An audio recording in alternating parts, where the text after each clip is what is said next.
성경 봉독입니다. 사도행전 1장 11절 말씀 다 일어나서 한 절 다 같이 읽겠습니다. 합독으로 읽겠습니다. 사도행전 1장 11절 말씀입니다. 다 같이 읽겠습니다. 말하기를 갈릴리 사람들아 왜 너희는 하늘을 바라보며 서 있느냐 너희에게서 하늘로 들림 받으신 이 예수께서는 너희가 하늘로 가신 것을 본 그대로 오실 것이다 라고 하였다. 아멘. 앉아주시길 바랍니다.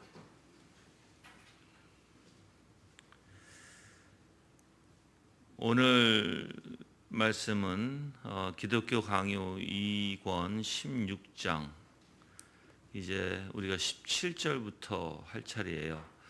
이 17절에는 심판하러 오실 그리스도에 대해서 얘기합니다. 지난주에는 하늘에 오르사라고 하는 승천에 대해서 말씀을 드렸으면 이제 오늘은 심판하러 오실 그리스도에 대해서 여러분들에게 먼저 말씀을 드리겠습니다. 그래서 17절 이제 기독교하고 16장 이제 17절에 보면 저리로서 산자와 죽은 자를 심판하러 오시리라라고 하는 내용이에요. 그래서 예수 그리스도께서는 자기 백성에게 현재 임하고 있는 권능에 관해서 분명히 증거하셨습니다. 이제 그러나 지상에 있는 우리가 이 땅에서 그 하나님의 나라가 어떻게 보면 말하자면 육신의 그 비천한 가운데 감추어져 있습니다.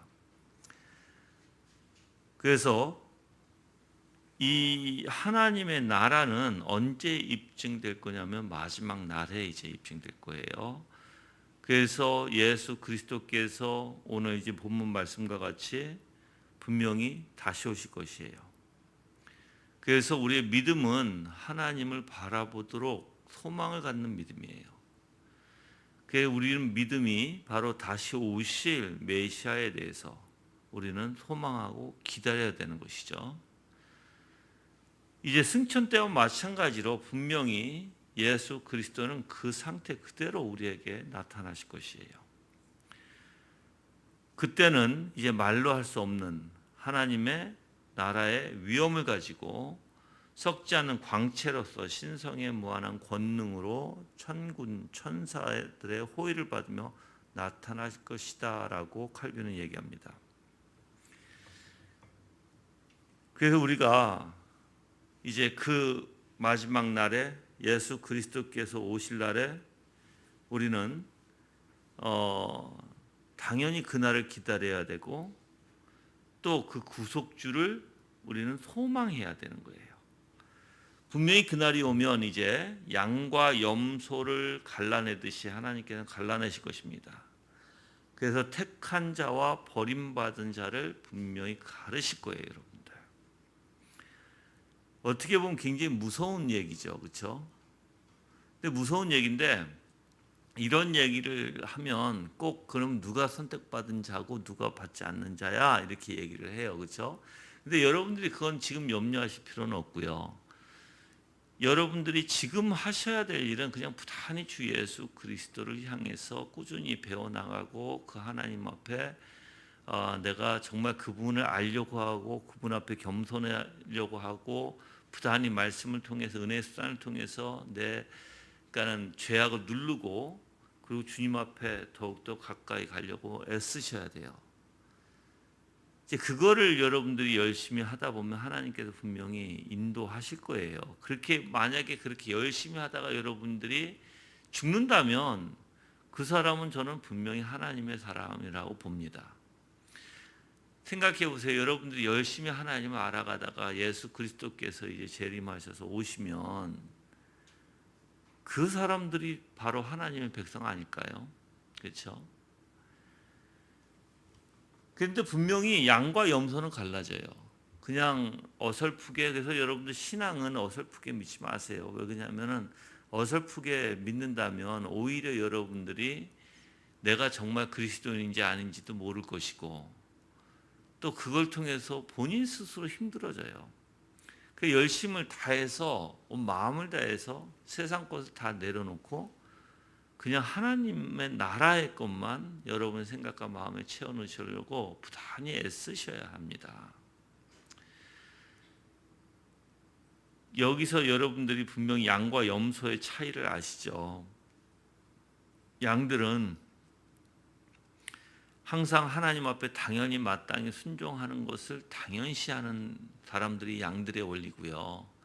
염소들의 원리는 항상 자기가 한 것에 대해서 드러내고 싶어 하고 자기의 의지로서 자기의 방법으로서 자기의 뜻대로서 자기가 했다라는 것을 항상 나타내기를 좋아하는 그러한 염소들입니다. 그래서 양을 택함 받은 자로 여기고 염소를 택함 받지 못한 자로 여기죠. 분명히 그래서 누구든지 살은 자나 죽은 자나 절대로 하나님의 심판을 피할 수가 없을 것입니다. 심판은 그래서 누구든지에게 다 있어요, 여러분들.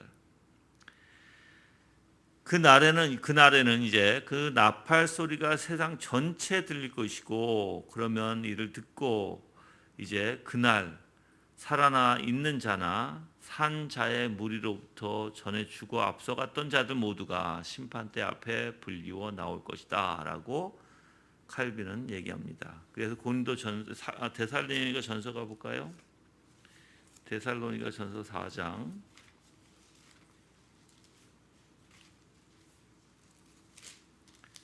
16절과 17절에 보면 주께서 호령과 천사장의 소리와 하나님의 나팔 소리와 함께 친히 하늘로부터 내려오실 것이니 그리스도 안에서 죽은 자들이 먼저 일어나고 그 다음에 우리 살아남아 있는 자들이 그들과 함께 구름 속으로 끌려 올라가 공중에서 주님을 영접할 것이니 그리하여 우리가 항상 주님과 함께 있게 될 것이다 라고 얘기해요. 그래서 이 칼빈은 이 마지막 때에 육신으로 살아있던 사람들의 경우 자연적인 죽음은 겪지 않겠지만 죽음과 같은 변화를 겪는다 이렇게 얘기해요. 그래서 고린도전서 15장 다시 가볼까요? 고린도전서 15장 51절.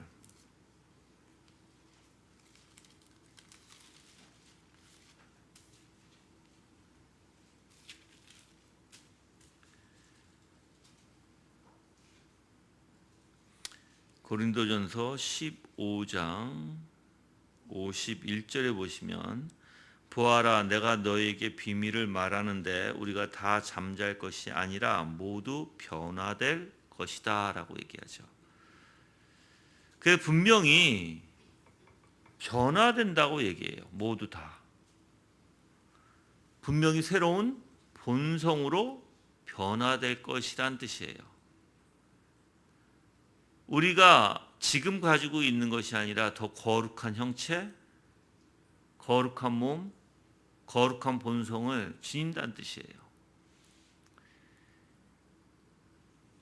물론 육신이 죽는 것은 부인할 사람은 아무도 없을 것입니다. 그런데 하나님 앞에 산 자든 죽은 자든 그 누구든 다 하나님 앞에 심판대에 나와서 다 심판받게 되어 있습니다.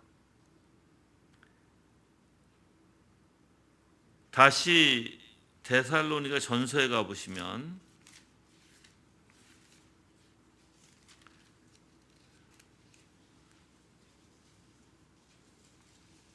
아까 읽은 대로 4장 16절 17절에서 이렇게 얘기하죠.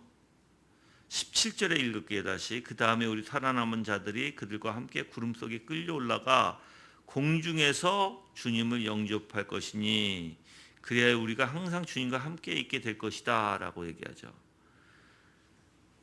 분명히 성경에서는 우리가 이제 마지막 때에 예수님께서 재림하시는 날 우리의 본성이 거룩하게 변화가 되고 모든 이가 다 하나님의 심판에 쓰지 않을 자가 없고 이제 영원한 벌로 또는 영원한 생명으로 하나님께서 분명히 갈라놓으실 것이라는 거예요.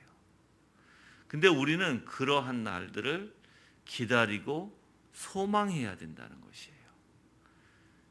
제가 여러분들을 보통 대화를 해보면 그런 날을 소망해야 되는데 항상 어디에 걸리냐면 나는 아직까지 준비가 안 됐어요 라는 생각에서 그 하나님 예수 그리스도께서 재림으로 오실 날을 소망하지 못해요.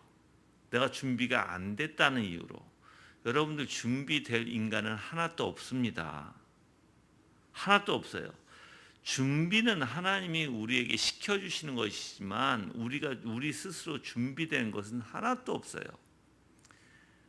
만약에 우리가 준비됐다면 그리스도는 필요 없겠죠.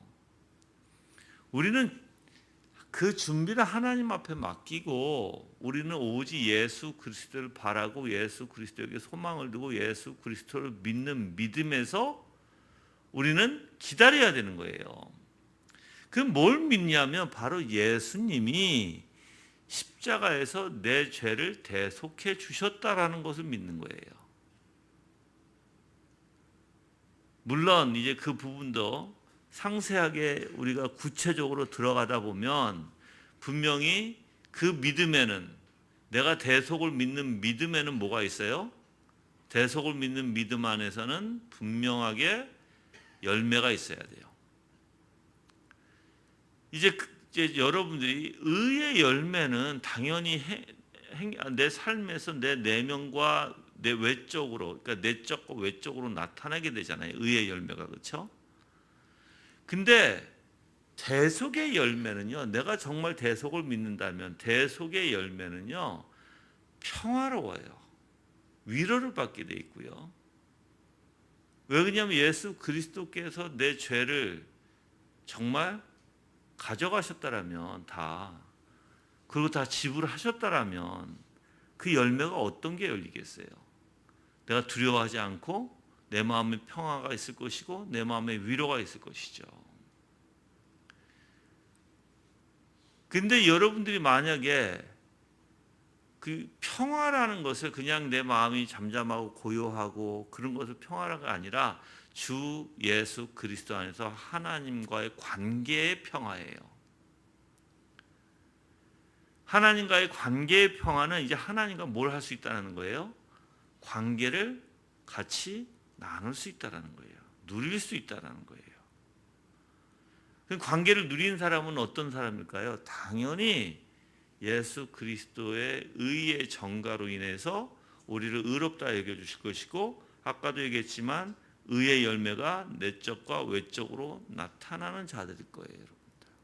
구체적으로 얘기하다 보면 물론 그 안에서는 더 성숙한 자가 있을 것이고 덜 성숙한 사람들이 있을 것이에요. 덜 성숙한 사람들은 더 성숙되어진 사람보다 많이 죄에 넘어질 수 있겠죠. 그렇죠? 그런 사람들은 믿음이 연약한 자로 또한 불릴 수도 있을 것이에요.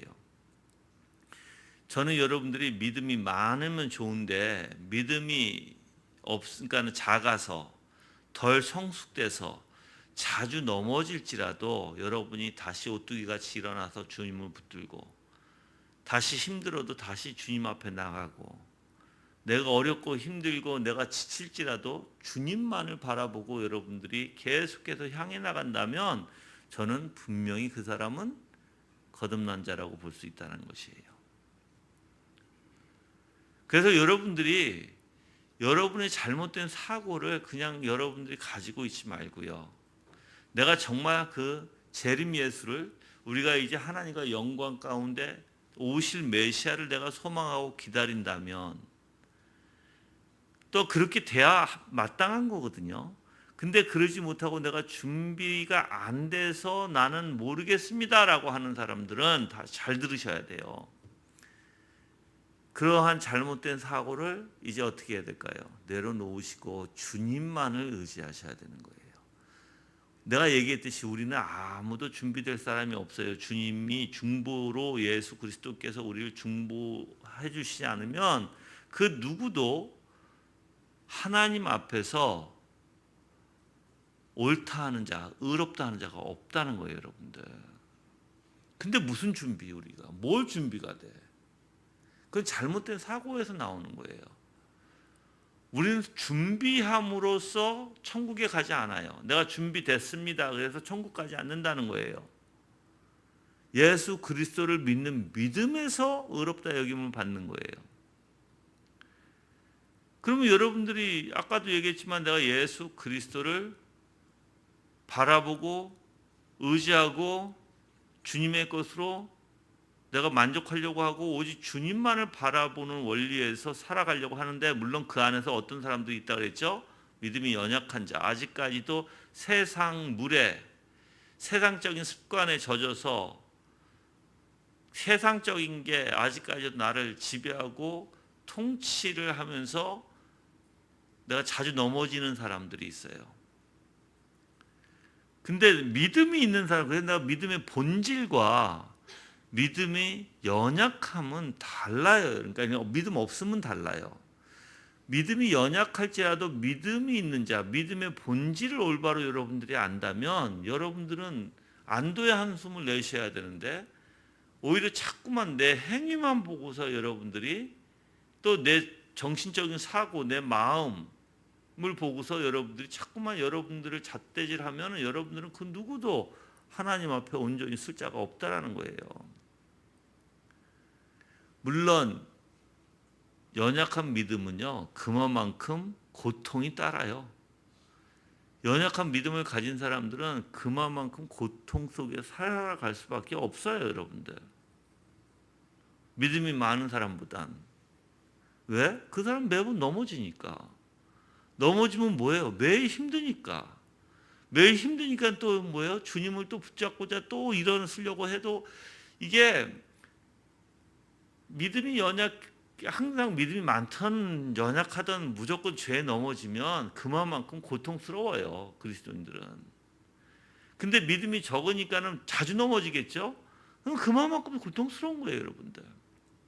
또 거기서 일어나려고 허우등대고 바둥바둥 될 거예요. 그렇지만 완전히 주님을 놓지는 않아요. 포기하지 않는다는 거예요.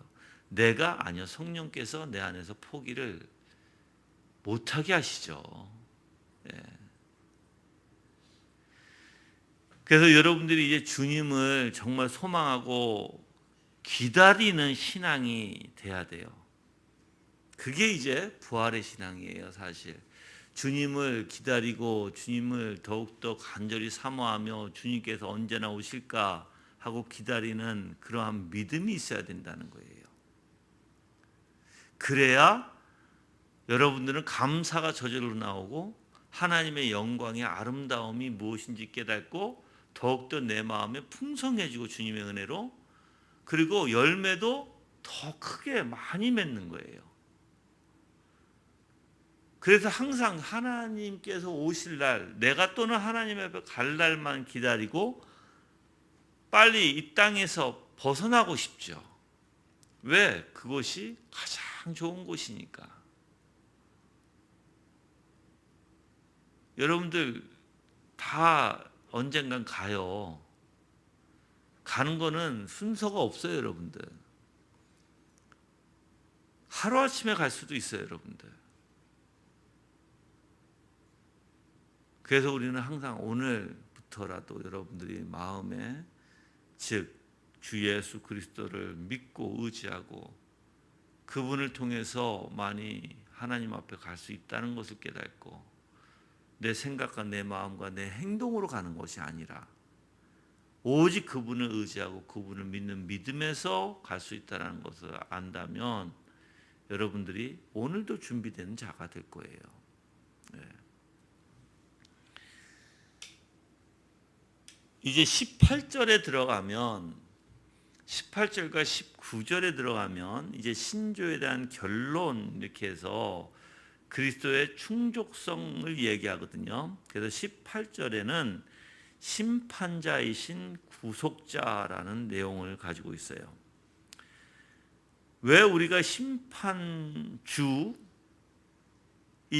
구속자, 그리스도인들은 이 심판주이신 구속자 앞에서 두려움으로 떨까요? 위로가 생길까요? 그리스도인들은 당연히 위로가 생겨요.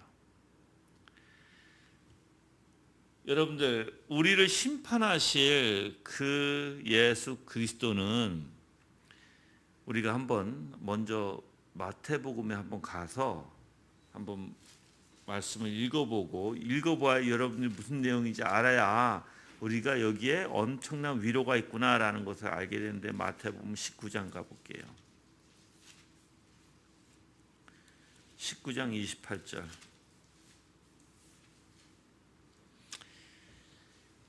예수께서 그들에게 말씀하셨다. 내가 진정으로 진정으로 너희에게 말하니 새 세상에서 인자가 그의 영광의 보좌에 앉을 때에 나를 따른 너희도 12 보좌에 앉아서 이스라엘의 12 지파를 심판할 것이다, 이렇게 얘기했죠.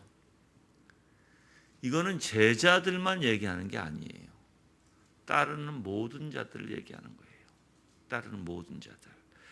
그러면 이 의미가 뭐냐면 바로 예수 그리스도께서 그 보좌에 앉아서 심판하실 때 그 심판하는 영예를 우리에게도 같이 나눠주시겠다는 거예요. 그래서 우리는 사실 엄청난 위로가 거기에 있는 것이에요. 즉 예수님께서 심판주의 그 자리에 오르시는 것은 우리를 정죄하기 위함이 아니라 오히려 우리에게 영예를 나눠 주시기 위함이라는 거예요, 여러분들.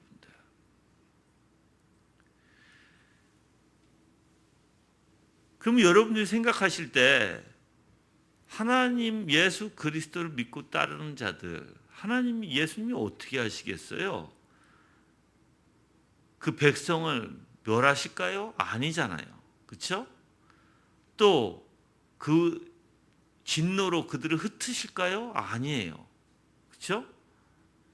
또한 그들을 정죄하실까요? 아니에요, 여러분들. 그들을 높이실 거예요. 우리를 위해서 중보하실 거예요. 그래서 그 누구도 믿는 자, 즉 하나님을 의지하는 자는 정죄당할 일이 없을 것입니다. 그 누구에게도. 그래서 믿는 자들은, 하나님의 백성들은 예수 그리스도의 중보로 인해서 예수 그리스도께서 자신의 책임과 보호 아래 우리를 두실 거예요. 그래서 그 누구도 정죄치 못하게 하실 거예요. 할 수가 없어요.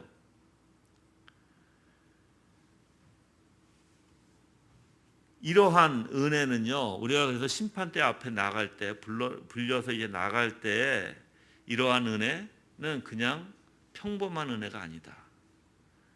엄청난 큰 은혜인데, 그 축복인데, 영원한 축복의 약속이죠. 그 심판대에 분명히 우리에게 그 영예를 주시겠다고 하는 그 약속이 성취가 되는 그 시간이에요, 여러분들.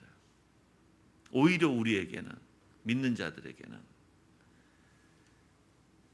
그래서 영원한 축복의 약속을 심판 때에 확신하고 이루어 주실 것이다라는 거예요.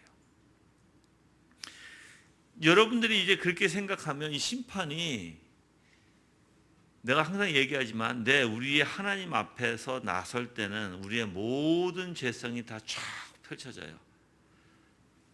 하나님 앞에서 여러분들 어떻게 우리가 속일 수 있어요? 속일 수 없어요. 모든 게 다 쫙 펼쳐질 거예요. 그렇지만 우리의 심판은 정죄의 심판이 아니에요. 우리를 오히려 예수 그리스도께서 영접하심으로써, 중보하심으로써 그 심판의 영예를 우리에게 나눠주시겠다라는 것이죠. 그래서 하나님께서는 아들에게 모든 심판을 맡기셨어요. 그래서 아버지께서 아들에게 영예를 주신 목적이 바로 그 백성들 때문이다라는 거예요. 그 두렵고 떨고 있는 백성들을 어떻게 하라? 그들의 양심을 보호할 수 있도록. 그게 이제 바로 영예를 주신 목적이다. 그러면 영예를 심판대에서 영예를 받게 되면 어떻게 돼요? 우리가 우리의 양심 그리고 우리가 두렵고 떨고 있으면 어떻게 해요? 하나님께서 보듬어 주실 것이고 우리를 영접해 주실 것이고 우리를 더 이상 두렵게 하시지 않을 거예요. 그러니까 우리의 심판은 어떤 심판이에요? 엄청난 축복의 심판이에요, 사실. 그냥 그대로 두렵고 떨림으로 내버려 두지 않을 거예요. 정죄하지 않는다는 거예요. 우리의 양심이 하나님 앞에 우리 양심이 얼마나 여러분들 확 깨어나면 우리가 어떻게 했어요?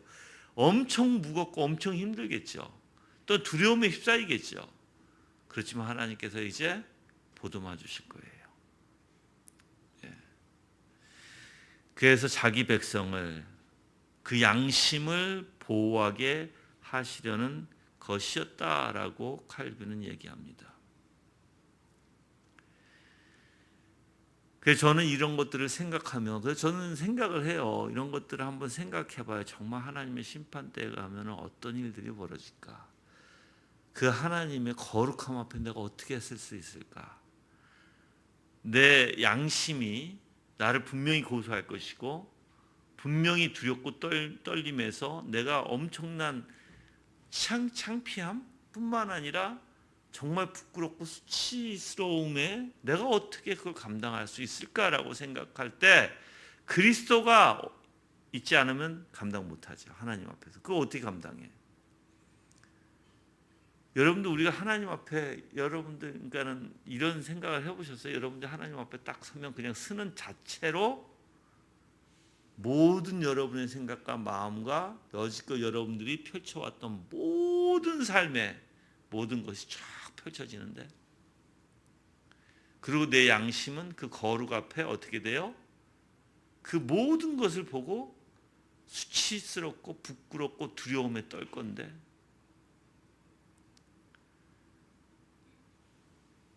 예수님께서 그거를 보호해 주시고 그것을 지켜주시고 우리를 보듬어 주시지 아니한다면 우리는 절대 그 심판에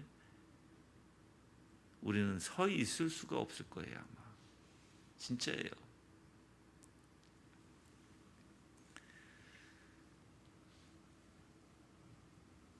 그래서 이 사도신경은 간단하게 되어 있지만 예수 그리스도에 대한 속죄에 대한 모든 요점을 다 포함하고 있고요. 뿐만 아니라 그리스도에 대해서 유의해야 할 모든 항목들도 다 나타나 있고요. 우리에게 자세하게 보여주는 알림표와 같다라고 칼빈은 얘기합니다.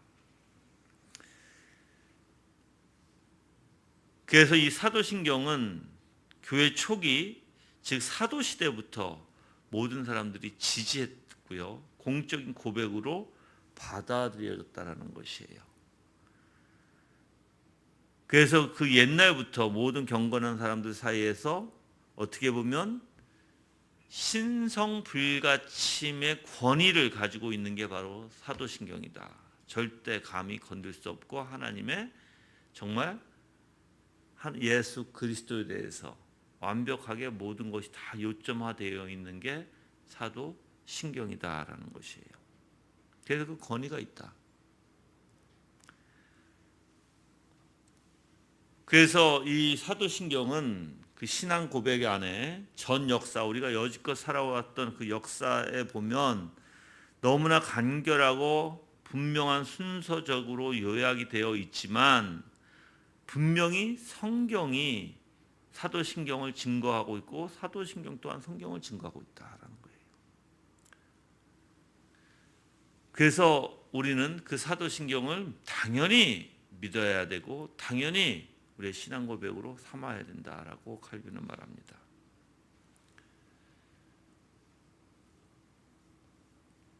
자, 이제 19절에 들어와서 19절은 홀로 그리스도만이 계시는 신조의 모든 조항, 즉 신경에는 오직 그리스도만이 있다라는 내용이에요. 19절 이제 마지막인데 19절이 마지막인데 16장 19절이 마지막이에요. 근데 여기에서는 오직 이 사도신경에는 그리스도만이 있다. 그래서 사도신경은 구원의 전체와 모든 부분이 바로 그리스도 안에 있음을 분명히 밝히고 있고요. 우리가 칼빈은 이렇게 표현을 해요. 왜 사도신경을 두고 다른 거 엉뚱한 걸 가지고 끌어오다라는 표현을 쓰거든요. 다른 곳에서 엉뚱한 것을 끌어와서 그것을 신조로 삼냐. 이미 있는데. 그렇죠? 그래서 우리가 신조로 삼아야 되는 것은 당연히 사도신경이라고 얘기하는 거예요. 그래서 다른 곳에서 끌어와서 엉뚱한 것으로 여러분들이 신앙 고백으로 삼지 마라 라고 칼빈은 얘기합니다. 여러분들이 구원을 구한다면 누구에게 구원이 있어요? 오직 예수 그리스도에게 구원이 있다는 걸 다 아시죠? 그렇죠? 예. 그래서 우리는 예수라는 바로 그 이름 자체에 의해서 구원을 배우게 되어 있다라고 얘기하는 거예요. 고린도전서 1장 30절 가볼까요?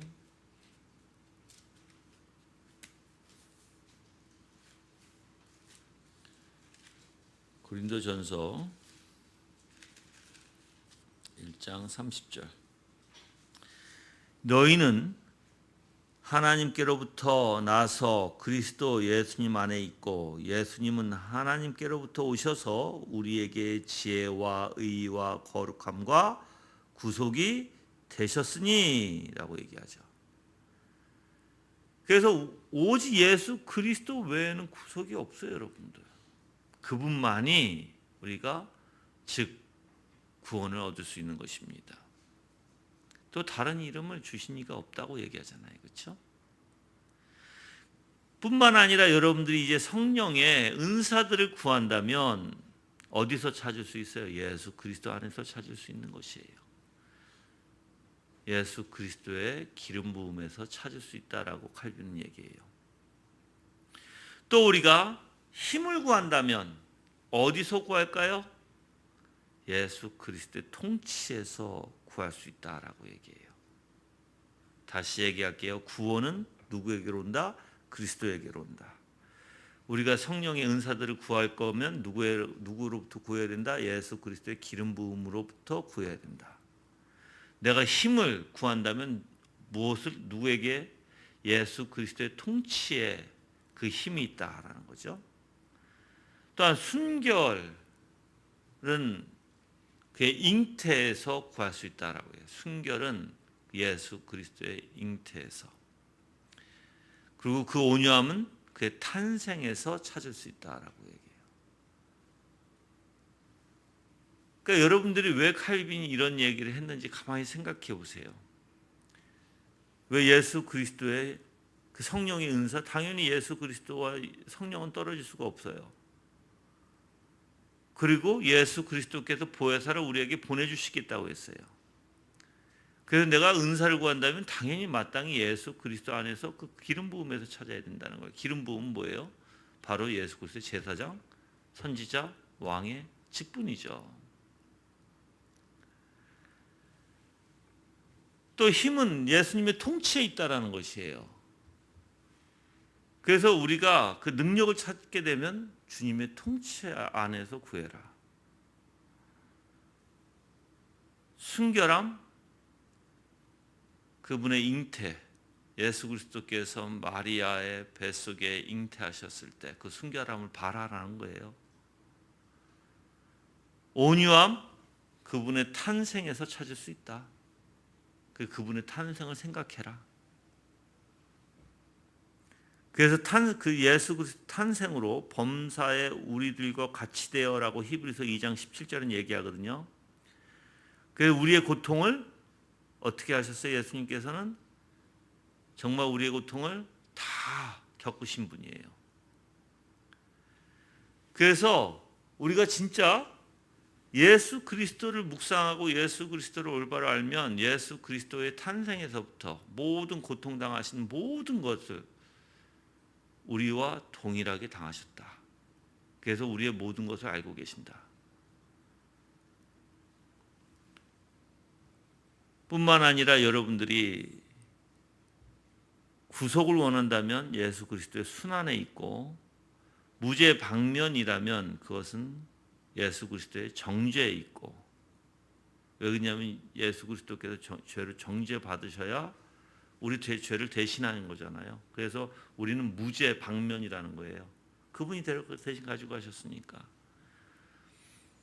또한 우리가 저주 있는 자죠. 예수 그리스도의 안에 있지 아니하면 다 저주받은 자예요. 그렇죠? 근데 이 저주에서 면제를 구한다면 어디에 있을까요? 예수 그리스도의 십자가에 있다라고 칼빈은 얘기해요. 또한 그의 배상은 그의 희생에 있고, 예수 그리스도의 정결은 그의 피에 있으며, 화해는 예수 그리스도께서 지옥으로 내려가심에 있다라고 해요. 지옥 내려가심 알죠? 지옥 강화설. 그만큼 고통받으셨다라는 거예요. 하나님의 진노 가운데.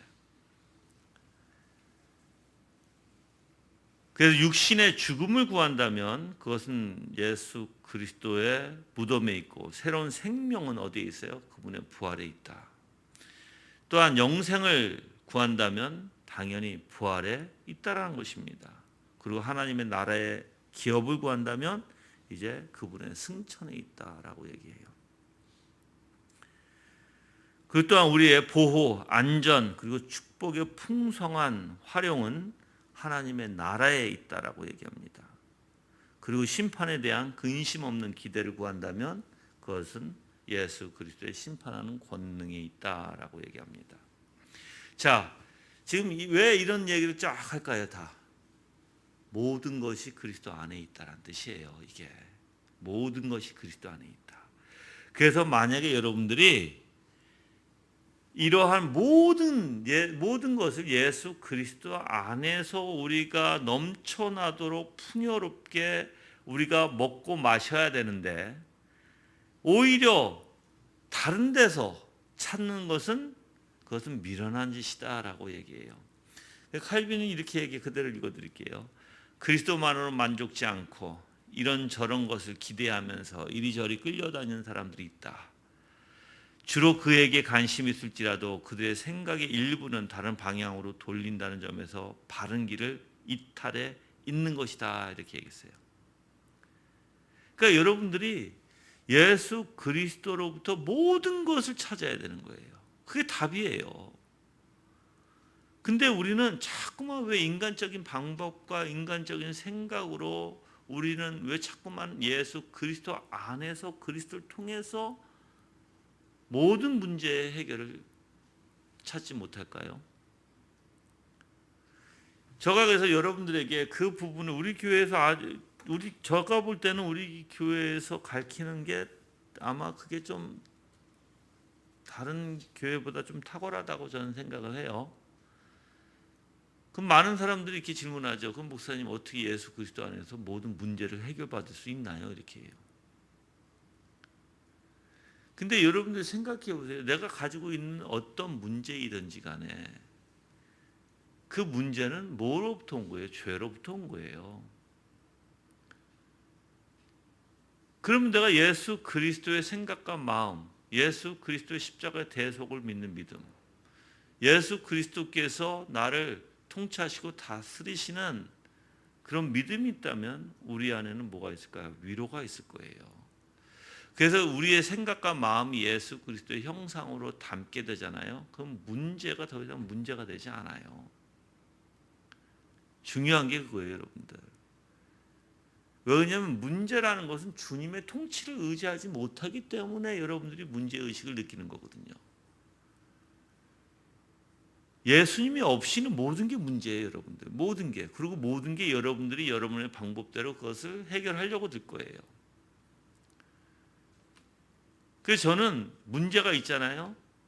당연히 내가 인간이니까 생각하죠. 이런 문제가 있을 수 있구나라고 생각하죠. 그렇지만 그 문제, 지금 예를 들어서 이제 저를 얘기할게요. 지금 저는 11월 10일 날에 이사를 가야 돼요. 근데 집은 오늘 이제 제가 좀 같이 말씀을 나누다가 집은 봄 정도에 완공이 될 거라는 거예요. 거의 6개월. 여러분들 그럼 6개월 동안 집 없이 내가 어디 가서 살아? 그렇잖아. 그 문제죠. 근데 그 문제에 빠져서 계속해서 생각하고 내 방법으로 구해다가는 계속 우리는 거기에 휘말려 들어갈 것이고 거기에 염려할 것이고 우리가 어떻게 할 것인가 막 우리가 생각하게 되겠죠. 그렇죠? 근데 저는 생각해 보세요. 저는 때가 되면 다 하나님이 준비해 하실 거라고 봐요. 어디 가서든 여러분 근데 생각이 있어야 되겠죠. 어떤 생각? 모든 것을 비는 마음. 내가 어디에 가서든 정말 누울 자리 하나 있는 곳에 감사할 수 있다면 뭐가 문제가 되겠어요, 여러분들? 어디서 지내든. 그렇죠? 그 마음을 어떻게 해야 되는 거예요? 막 내가 어디서 살까 염려 걱정에 휘달리는 게 아니라 마음을 내려놓고 주님의 마음으로. 주님도 머리 둘 곳이 없다고 얘기하셨고 그럼 주님도 어떻게 머리 둘 곳이 없이 그렇게 평화롭게 사셨을까? 하나님을 믿었기 때문이죠. 아버지를. 똑같아요. 모든 것을 비고 아버지께서 인도하실 것이고 하나님께서 통치하실 것이고 모든 것을 하나님께서 통치하시는 원리를 생각한다면 그리고 그분은 나에게 가장 선한 것을 주실 뿐이라는 걸 안다면 그 뭐가 문제예요? 만약에 근데 이거 이렇게 되면 이제 문제예요, 여러분들. 나는 조그만 데서는 못 자. 밥상도 없고 냉장고도 없고 아무것도 없는 데서 나는 못 살아. 또 땅바닥에서 자는 거 너무 힘들어 나는 못 자. 이런 문제예요, 이제 여러분들.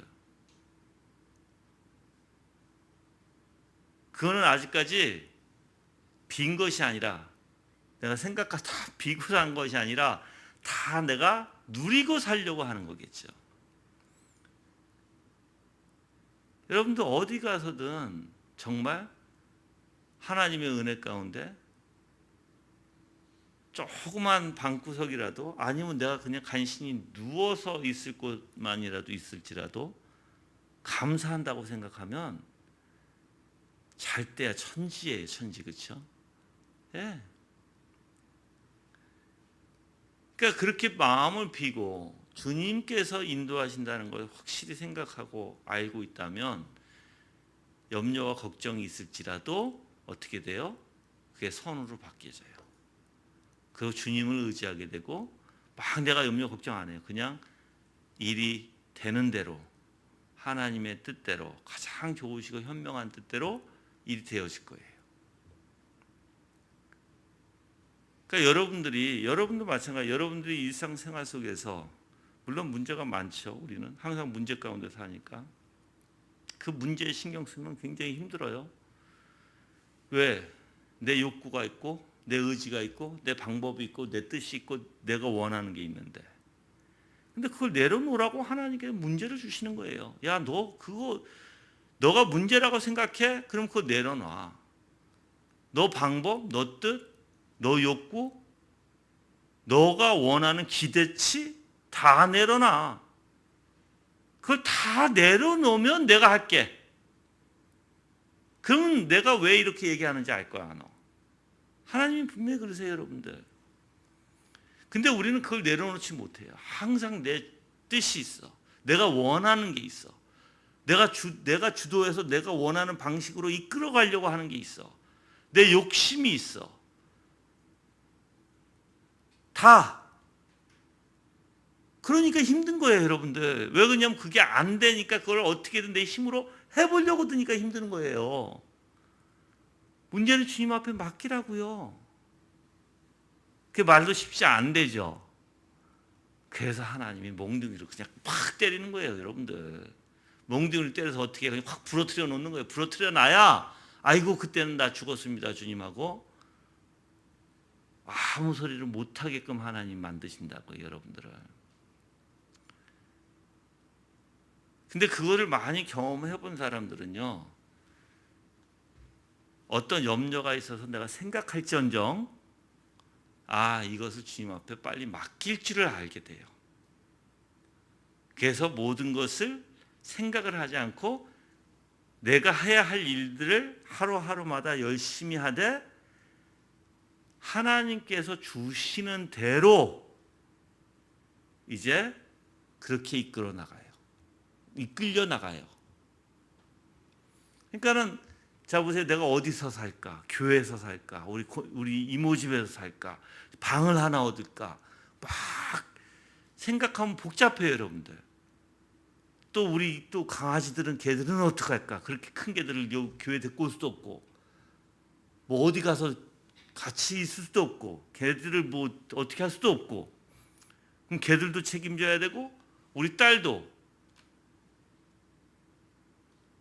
근데 다 준비하실 것이다. 그러니까 그렇게 생각하면 한도 끝도 없다고요. 생각해서 걱정으로 들어가기 시작하면 한도 끝도 없고 그러면 또 이제 거기에 대한 비용, 늦어지면 늦어짐에 대한 이삿짐에 대한 비용과 또한 내가 그만큼 또 비용이 많이 들어가잖아요. 돈도 없는데. 이것저것 생각하면 여러분들 머리가 아프죠. 그리고 어떻게 할까 자꾸만 염려가 되고 걱정이 되고. 근데 그게 아니라 그거 다 내려놓고.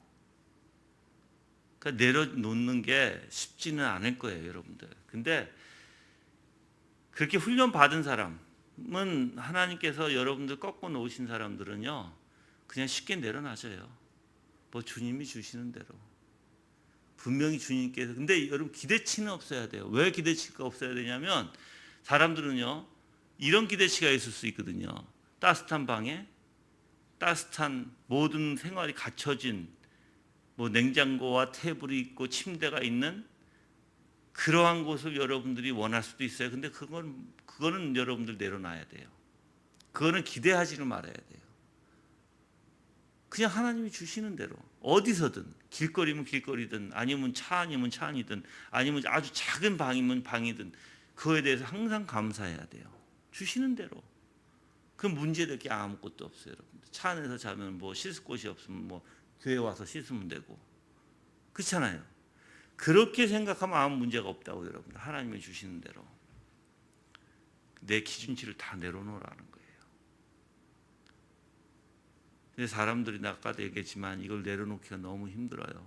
다 자기 기준에 자기 방법대로 자기가 원하는 기대치가 있어요. 다. 그 기대치를 못 내려놓으니까 힘든 거예요. 어려운 거예요. 아픈 거예요. 그러나 하나님과 싸우는 거예요, 여러분들. 하나님 분명히 그 내려놓으라고 하는데 내려놓지 못하는. 이제 그걸 내려놓고 주님의 마음으로 살아가는 게 무엇인지 알게 돼요. 그래서 모든 문제는 예수 그리스도 안에서 예수 그리스도를 통해서 오직 예수 그리스도로만이 이게 해결이 되는구나. 모든 걸 내려놓으면 예수님도 내려놓으셨잖아요. 그 예수님도 오직 하나님 아버지를 믿는 믿음에서만 살아가셨잖아요. 예수님은 어떠한 기대치도 없으셨어요. 내가 어디서 잘까, 무엇을 먹을까, 무엇을 마실까 기대하지 않으셨어요. 그럼 내가 예수 그리스도 안에서 그걸 배우면 되는 거예요. 그렇죠? 바울도 자기가 부하거나 아주 가난하거나 그걸 다 배운 자라고 하잖아요. 있던지 없던지 상관하지 않아요. 다 배운 자들은 주시면 감사하고 안 주셔도 감사하고 없어도 힘들고 지치고 내가 지금 모든 형편이 어려울지라도 다 자족할 줄 아는 것을 배웠다라는 거예요. 만족할 줄 아는. 그래서 여러분들이 왜 지금 고민, 문제는 무엇에 있을까요? 여러분들이 거기에 대해서 만족 못하기 때문에 문제라는 거예요. 문제가 다른 게 아니에요. 문제는 내가 만족하지 않기 때문에 문제가 발생하는 거예요. 그러니까 여러분들이 지금 문제 있는 것들을 가만히 생각해 보세요. 내 기준치는 있지 않는가 혹시 그 안에? 내가 내 방법으로 내가 원하는 것들이 있지 않는가? 그 원하는 대로 안 되니까 힘든 게 아닌가? 생각해 보시라고요. 근데 칼빈이 얘기했듯이 우리는 오직 그리스도로만 만족해야 된다. 그 어떤 기대를 하면서 이리저리 끌려다니는 사람, 그 사람은 이미 다른 방향으로 돌린 사람이고 바른 길에서 이탈해 있는 사람이다. 그거예요, 여러분들.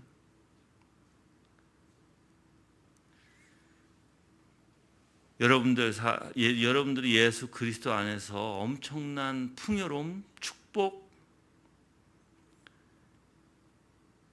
만약에 그것을 알게 되면, 그래서 제가 문제라는 것이 도대체 왜 있을까 여러 번 생각하거든요. 근데 결국은 하나님을 믿지 못하기 때문에 문제가 있는 거예요. 그걸 문제라고 생각하는 거예요, 여러분들. 하나님 믿지 못하기 때문에. 왜? 하나님께서 지금 우리 눈으로 문제고 우리 눈으로 힘들지만 하나님께서 분명히 이 상황을 선함으로 바꿔주실 줄 안다면, 하나님이 가장 보기 좋으신 그 선이에요. 우리 눈에 보기 좋은 게 아니라 하나님이 보시기에 가장 좋은 선으로 만들어 주신다면, 우리가 그걸 믿는다면, 그게 참된 선이라고 믿는다면 왜 우리가 염려하고 왜 걱정하고 왜 문제가 있을까요? 그래서 그 하나님의 풍요로움, 예수 그리스도 안에 풍요로움을 배우게 되면 문제라는 게 없어요. 불신이라는 게 없어요, 여러분들. 저는 여러분들이 정말 그걸 알기를 바라요. 그래서 우리 교회에서 그러한 사람들이 많이 생겨나기를 바라요. 그래서 더 이상 문제를 문제 삼지 않는, 그래서 진짜 내려놓음이 무엇인지 깨닫고 살아가는 사람이 되기를 바라요. 그래서 주님이 인도하시는 대로 지금 내가 책임을 다해서 온 마음을 다해서 하나님을 사랑하면 되고, 내가 마땅히 해야 할 일을 하면 되고, 그 가운데 살아가면, 그래서 우리는 오늘 일은 오늘에 족하다고 하시는 그 말씀을 깨닫고 열심히 오늘날에 살아간다면, 그리고 내일 일은 누구한테 맡겨요? 하나님 앞에 맡긴다면 뭐가 문제가 되겠냐고요. 그렇죠? 여러분의 인생은 여러분이 여지껏 평생 여러분의 욕심대로, 여러분의 방법대로, 여러분의 뜻대로 살아오신 분들이에요. 그게 아예 몸에 밴 사람들이야, 여러분들은. 그러니까 내려놓고 하나님 앞에 의지하고, 그게 뭔지 몰라, 그게 어떻게 하는지도 몰라, 말은 들어, 근데 안 돼. 이게 지금 목사가 이렇게 얘기해도, 내려놓으라고 해도, 다 비라고 해도 그걸 어떻게 하는지는 몰라. 지금 들을 때는 맞아요 하지만 막상 딱 사회로 돌아가고 내 삶으로 돌아가면 그게 안 돼. 지금 들을 때나 그렇구나, 내려놔야지. 내려놓을 줄 알았으면 벌써 내려놨겠죠, 여러분들.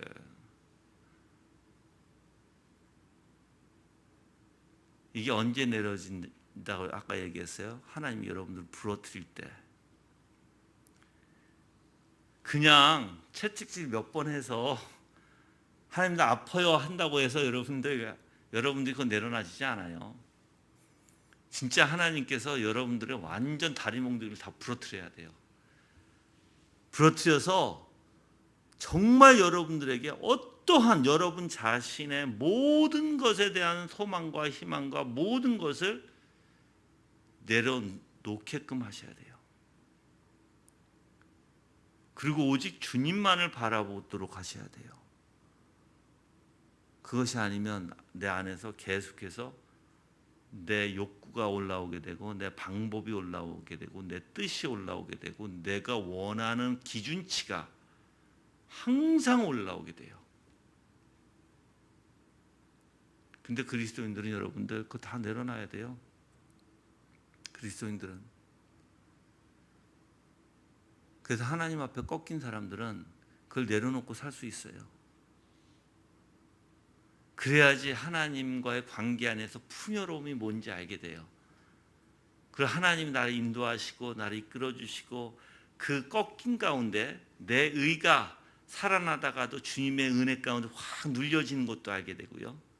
내 방법과 내 뜻대로 추구하다가도 하나님의 말씀에 의해서 확 그게 꺾여지는 것도 알게 돼요. 그래서 하나님의 역사가 내 안에서 일어나는 게 무엇인지 아는 사람들이에요. 그런 사람들이.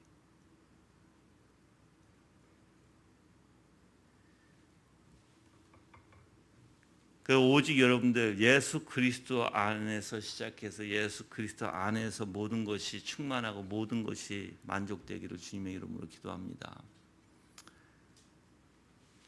정말 그런 삶이 돼서 여러분들이 문제 있는 거, 어려운 거, 그런 거 없이 살았으면 좋겠어요. 그런 거 없이. 아멘. 예. 그래서 내가 얘기를 했지만 내가 지금 여러분들한테 여러분이 아멘 해도 실질적으로 그렇게 살기라고 하는 것은 매우 힘들 것이다. 그래서 기도하세요. 주님, 내 안에 내 기준치가 없게 해주세요. 내 안에 내가 어떠한 내가 원하는 쪽으로, 즉 우리는 보통 이렇거든요. 힘들면 어려우면 내가 원하는 게 더 생겨요. 이렇게 안 됐으면 좋겠다, 저렇게 안 됐으면 좋겠다 하는 그것도 주님 무너뜨려 주세요라고 기도하셔야 돼요. 그래서 나는 내 생각과 마음이 완전히 주 예수 그리스도 안에서 엎드려져서 내 것이라는 것이 없이 오직 주님으로 만족하는 삶을 살기를 원합니다. 그렇게 해주세요, 주님. 그거 아니면 나한테 소망이 없습니다. 그거 아니면 내가 살아갈 수가 없습니다. 내 죄로, 내 뜻대로, 내 방법대로 여지껏 평생 살아왔는데 이제 앞으로 더 이상 그렇게 사는 건 너무 지겹습니다. 근데 지겨워져야 돼요, 진짜로. 내가 혼자 생각하고 내가 혼자 기준을 두고 내가 혼자 내 방법대로 내 혼자 모든 것을 만족하고자 하고, 그러니까 나의 만족이죠, 그게. 그런 기준치가 없어야 되는데 우리는 그렇게 살아와서 그게 쉽게 되지 않는다는 거죠. 근데 주님 그걸 다 없애주세요. 그래서 오직 예수 그리스도로 만족하고 살기를 간절히 간구합니다. 하고 여러분들이 그런 삶을 역겨워야 되고 너무너무 싫어져야 되고 내 기준치를 두는 것조차도 내 마음이 조금이라도 하나님이 아닌 내 생각과 내 마음에 뺏기는 것조차도 싫어져야 돼요. 그럴 때 놀라운 역사가 이미 그렇게 된 사람은요, 하나님께서 이미 역사하시고 있는 사람이에요. 그런 사람들은. 그래서 그 사람들은 온전히 예수 그리스도 안에서 예수 그리스도로만 풍부하게 축복으로 살아가는 자들이 될 것입니다. 오늘 말씀 여러분들이 꼭 기억하시고, 사도신경이 그래서 온통 예수 그리스도에 대한 내용이고 구원의 역사에 대한 내용이 바로 사도신경에 담겨져 있고, 옛적부터 그것을 다 신조로서 고백하고 교회의 신조로서 고백하고 있었고, 우리는 그거 외에 다른 것을 찾아서는 안 되고 오직 사도신경을 통해서 우리의 신조로 여기고 우리는 살아가야 된다. 그래서 사도신경을 어떻게 해야 된다? 공부해 보세요. 더 깊이. 그래서 여러분들이 지금 기독교 강의회에서 칼빈이 가르쳐 준 거 외에도 여러분들이 더 공부하셔서 더 깊이 정말 사도신경의 그 위대함을 여러분들이 좀 더 깊이 깨닫기를 바랍니다. 아멘. 다 같이 합심으로 기도하시는데, 주님의 은혜 가운데 우리가 다른 데서 어떤 문제 해결을 찾는 것이 아니라 오직 예수 그리스도 안에서 문제 해결을 찾고 예수 그리스도로만 우리가 만족할 수 있는 신앙이 될 수 있도록 주님 우리를 인도하소서라고 다 같이 간구하는 기도하겠습니다.